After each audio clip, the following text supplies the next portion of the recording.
Magandang hapon sa ating lahat. Narito po ang ating update sa binabantay nating Bagyong Goring. Si Bagyong Goring po ay nasa extreme northern Luzon na sa layong 185 kilometers west ng Itbayat, Batanes.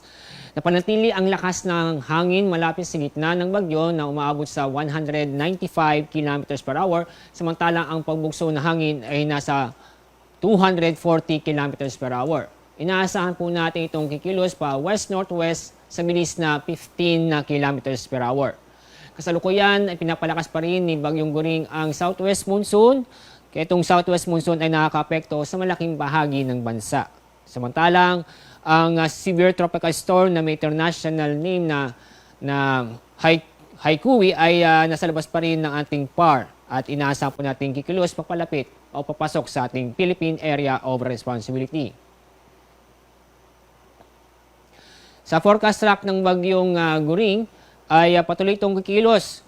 Diyan na rin northwestward, then westward patungo sa southern portion ng China. Inaasahan po natin lalabas ng PAR si Bagyong Goring ngayong gabi o bukas ng umaga. Narito po ang mga lugar po na sa ilalim ng Tropical Cyclone Wind Signal number 1 na lamang sa Batanes, Babuyan Islands, Ilocos Norte, northern portion ng Apayao at northwestern portion ng Cagayan. Ang mga lugar nito ay makakaranas pa rin ng masungit na panahon kung saan may mga paminsan-minsan malalakas na pag-ulan at malalakas na hangin.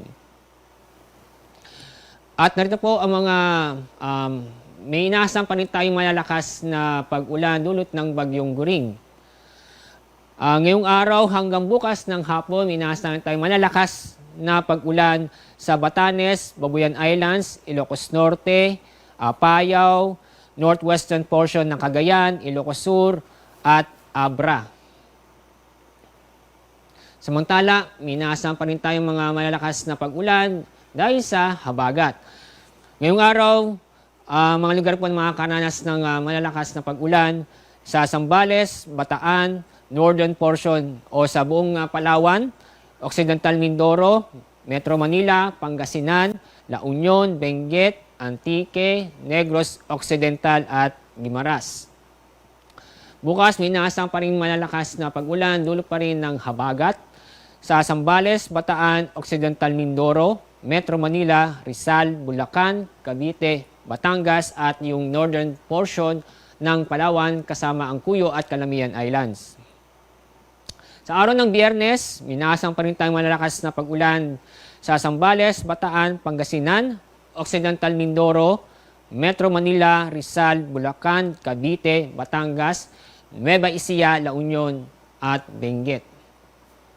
At dahil po, may inaasahan pa rin tayo sa ngayon hanggang sa susunod ng 1 hanggang 2 araw ng malalakas na pag-ulan.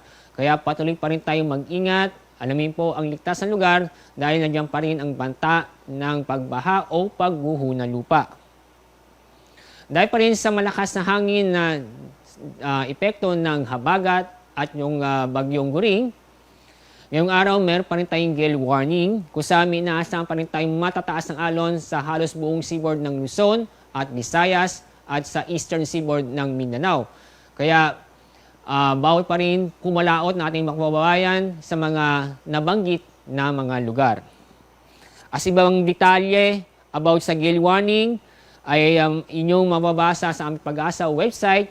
Ang gale warning number 15 na inisyo namin kaninang alas 5 ng hapon. Dahil sa malakas ng hangin, dulot pa rin ng habagat. Ngayong araw, makakaasa pa rin tayo ng paminsan-minsang mga malakas na hangin sa Ilocos Region, Cordillera, Zambales, Bataan, Bulacan, Metro Manila, Aurora, Calabarzon, Mimaropa, Bicol Region at Western Visayas.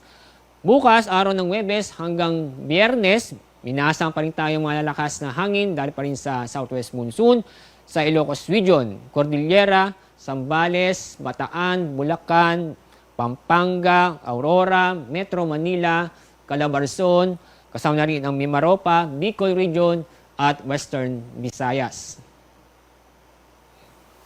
Adakon tayo sa binabantayang bagyon sa labas ng PAR na may international name Haikui ay nasa layong 1,380 kilometers east ng extreme northern Luzon.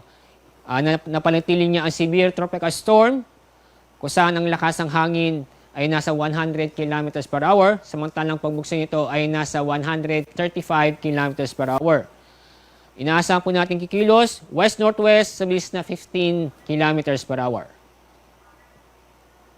At dahil dito, inaasahan po natin papasok itong bagyong ito ngayong araw, o mayroon po mamayang gabi. At tatawagin natin siyang bagyong Hana. At sa kanyang track ay katulad nung track ni Falcon, na kung saan ay dumaan o inaasahan dadaan itong si magiging Hana sa north at sa right corner ng PAR.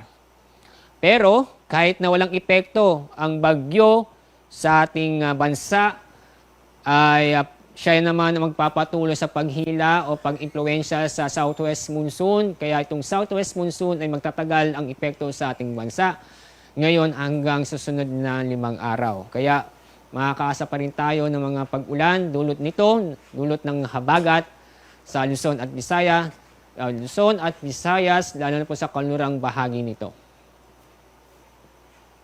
Ayan po ang ating update sa ating binabantayang sama ng panahon. Palagi tayong mag-ingat at maraming pong salamat.